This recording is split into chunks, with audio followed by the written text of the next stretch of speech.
दिल्ली में अब ऐसी ऐसी चीजें हो रही हैं बॉस कि केजरीवाल जब तक विपश्यना करके उठेंगे तब तक उनकी पॉलिटिक्स का बोरिया बिस्तरा उठ चुका हो। इस तरह से नरेंद्र मोदी और अमित शाह पूरी प्लानिंग के साथ एक्शन कर रहे हैं। जब दिल्ली में पीएम मोदी ने पहली बार की विधायक रेखा गुप्ता को सीएम बनाया, तब हर बार की तरह लोगों ने कहा अरे यार किसको ही सीएम बना दिए मोदी जी।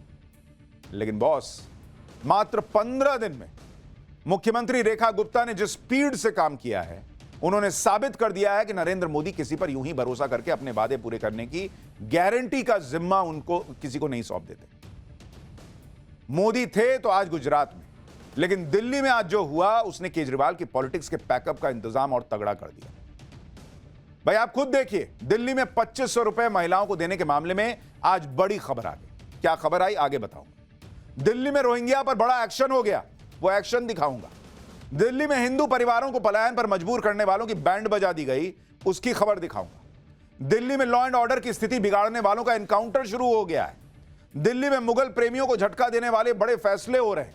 और दिल्ली में यमुना की सफाई का काम और तेज कर दिया गया। साथ ही देश भर की महिलाओं को पीएम मोदी कल बड़ा सरप्राइज गिफ्ट देने वाले हैं। ये सारी बातें आज आपको बताऊंगा। यानी जिस दिल्ली का मुख्यमंत्री शीश महल से निकलता नहीं था, उस दिल्ली की मुख्यमंत्री शपथ ग्रहण के बाद से सड़कों पर घूम रही, बड़े बड़े फैसले हो रहे हैं, लोगों के बीच जा रही हैं। दूसरी बड़ी बात यह कि केजरीवाल की बची कुची पॉलिटिक्स जिन बैसाखियों पर टिकी है, पीएम मोदी और गृह मंत्री अमित शाह ने उन बैसाखियों को भी खींच दिया है। यानी केजरीवाल की पॉलिटिक्स का दी एंड और करीब दिखने लगा है। केजरीवाल को क्या बड़ा झटका लगा है, यह विस्तार से बताऊंगा, लेकिन पहले जो हुआ है उसकी एक झलक देखिए।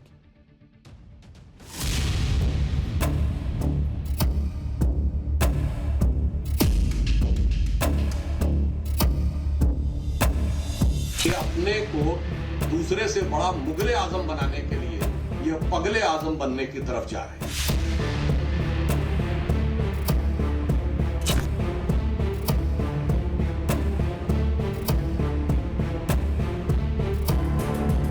ना कोई भेदभाव,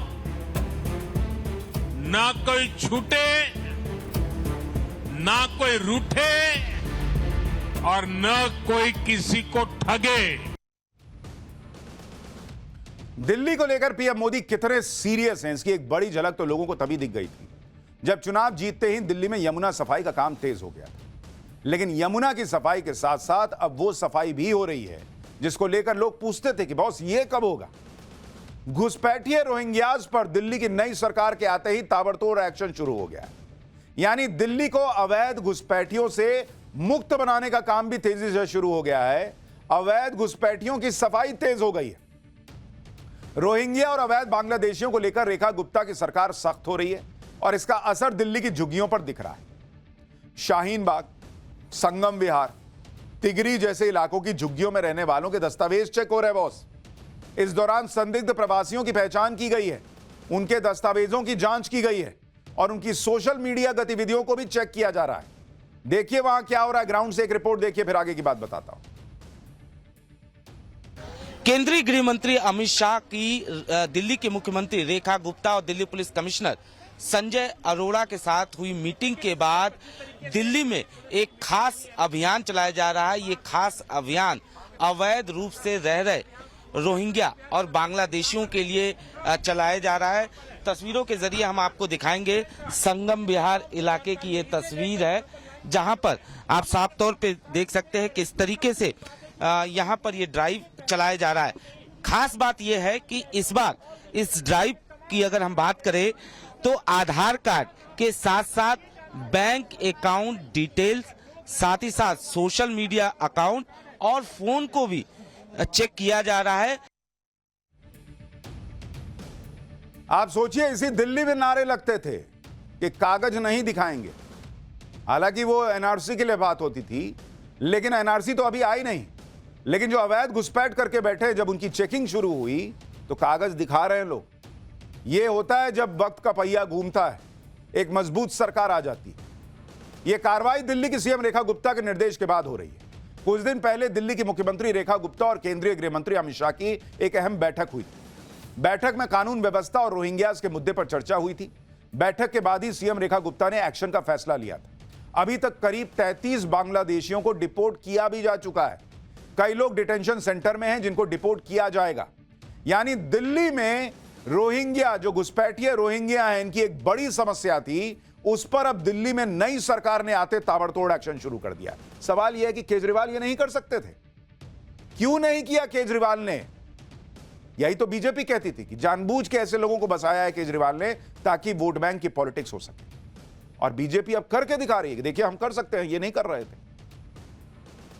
दिल्ली पुलिस का कहना है कि रोहिंग्या के खिलाफ यह एक्शन अभी और तेज होने वाला है। दिल्ली को भयमुक्त बनाने के लिए कानून व्यवस्था को भी टाइट किया जा रहा है, जिससे वांटेड अपराधियों की शामत आई हुई है। जैसे दिल्ली के नरेला में वांटेड अपराधी शेर खान पकड़ा गया है। दिल्ली पुलिस ने एनकाउंटर में शेर खान को गिरफ्तार किया। शेर खान पर हत्या, लूट समेत 27 मामले दर्ज हैं। लंबे वक्त से इसकी तलाश थी। 6 मार्च को दिल्ली पुलिस ने चेकिंग के दौरान शेर खान को पकड़ा था। यानी अवैध घुसपैठियों को निकालना, जो अपराधी अपराध कर रहे हैं उन पर एक्शन तेज करना, एनकाउंटर करना, यह भी दिल्ली में डबल इंजन की सरकार ने शुरू कर दिया। यह बीजेपी साबित कर रही है। दिल्ली में ताबड़तोड़ एक्शन इसलिए हो रहे हैं क्योंकि अब दिल्ली में डबल इंजन दौड़ रहा है। केंद्र और राज्य सरकारें मिलकर काम कर रही हैं। अब कंफ्यूजन कम और काम ज्यादा है। ये तो काम नहीं करने देते जी, ये वाला डायलॉग अब नहीं सुनाई दे रहा, क्योंकि पब्लिक भी पूछती थी शीश महल बनाने में एलजी बनाने देते हैं, और कानून व्यवस्था की बात देखनी हो तो एलजी और होम मिनिस्टर काम नहीं करने देते हैं। और यही केजरीवाल शीला दीक्षित को कहते थे कि दिल्ली के मुख्यमंत्री के पास लॉ एंड ऑर्डर नहीं है तो क्या हुआ, वो कर सकती हैं बहुत कुछ, लेकिन जब खुद की बारी आई तो कुछ नहीं किया। आप देखिए, दिल्ली की कानून व्यवस्था को टाइट करने के लिए खुद दिल्ली के पुलिस कमिश्नर 3 दिन पहले रात में गश्त लगा रहे थे। ये दिल्ली के पुलिस कमिश्नर हैं जो रात में निकले गश्त लगाने की, देखें जरा क्या व्यवस्था है। अपने आप मामला टाइट हो गया। यानी कानून व्यवस्था को लेकर रेखा गुप्ता पूरी तरह से एक्टिव है, और बीजेपी के विधायक भी लोगों से लगातार मिलकर उनकी समस्याएं सुन रहे हैं। इसकी जरूरत भी है, क्योंकि दिल्ली के पटपड़गंज में एंटी सोशल एलिमेंट से परेशान होकर कुछ लोगों ने पलायन करने का फैसला किया। इन हिंदू परिवारों ने अपने घरों के बाहर मकान बिकाऊ हुए के पोस्टर लगा दिए। इसका पता चलते ही पटपड़गंज से बीजेपी के विधायक रविंदर नेगी इन लोगों के घर गए। मकान बिकाऊ वाले हैं, पोस्टर फाड़ दिए। उन्होंने कहा कि अरे बॉस, कहां जा रहे हैं आप? कोई मकान बिकाऊ नहीं है, यहां कोई डरने की जरूरत नहीं है, यहीं रहना है आपको। रविंदर नेगी ने कहा कि भारत हम लोगों का देश है और हम यहां से पलायन करके कहां जाएंगे? जिन लोगों को परेशानी है वो यहां से जाएंगे। सुनिए बीजेपी विधायक रविंद्र नेगी को। ये उसी पटपड़गंज सीट से जीते हैं जहां कभी मनीष सिसोदिया लड़ा करते थे, और इस बार तो खैर नहीं लड़े, उधर भाग गए थे, वहां भी हार गए। लेकिन वहां की हालत देखिए।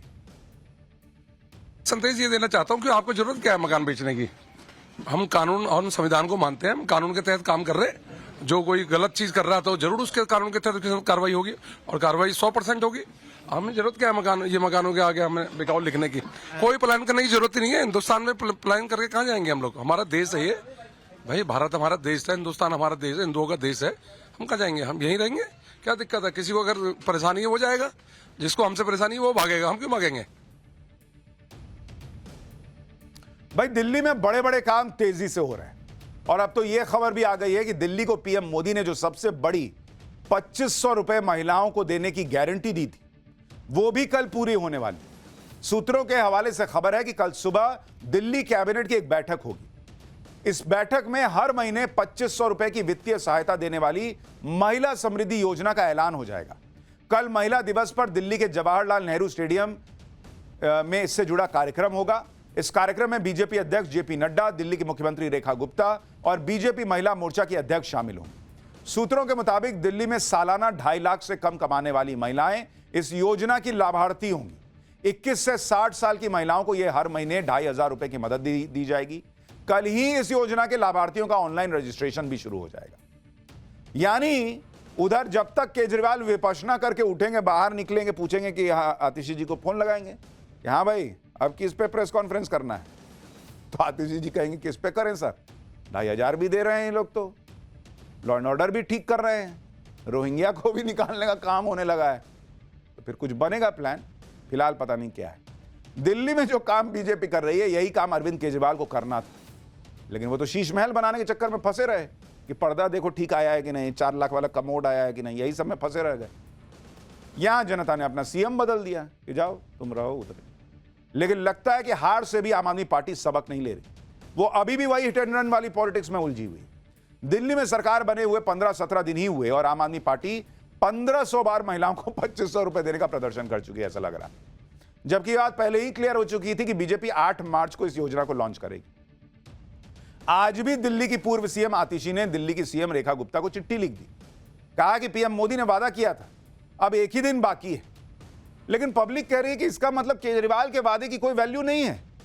पंजाब में आप 3 साल 4 साल से नहीं दे रहे हो, 1000 रुपया नहीं दे रहे हो, इसका मतलब वहां कोई हंगामा आप नहीं करो। इसका मतलब आप मानते हो कि केजरीवाल ने बोला तो क्या ही है, जाओ जान दो।